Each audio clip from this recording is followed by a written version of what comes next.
Do we have a cultural, is there a systemic problem that's telling us to be things we don't want to be? Or how should we think about that? You know, I think of it as drift. And drift is, and that's what happened to me. It wasn't that people were telling me what to do. It was just that I wasn't spending the time really searching within myself and asking hard questions like, what did I really want to do?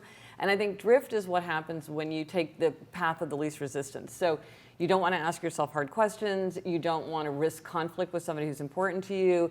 You know, your mom's a doctor, your dad's a doctor, and everybody's like, why don't you go to, you're great in math and science, why don't you become a doctor? And you're like, okay, I'll go to medical school, and you do fine.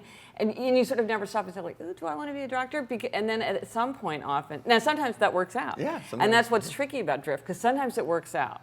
But you always run the risk when you're not making a conscious choice that you kind of end up someplace. A lot of time after spending a lot of time and energy doing something that then you leave behind.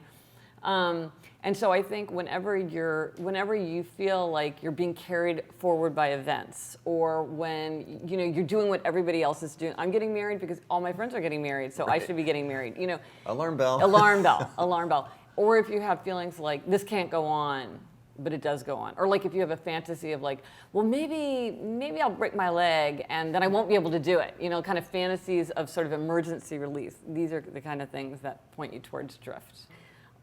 And all these were wonderful experiences, so I don't regret them. But I was doing it kind of for all the wrong. And you know, people say, well, why is it that lawyers are so unhappy? And I'm like, people who want to be lawyers love being lawyers. Yeah. I have so many friends who love being lawyers. But if you go to law school because you can't think of anything better to do with yourself, and then you don't like it, it's kind of like you might as well have gone to like engineering school. And it's like, maybe it'll work out for you, maybe it won't. So I think it's all about this idea of really knowing what you want and making a decision that's right for you, not what your fantasy self is, not what other people expect of you, not what's the easiest thing.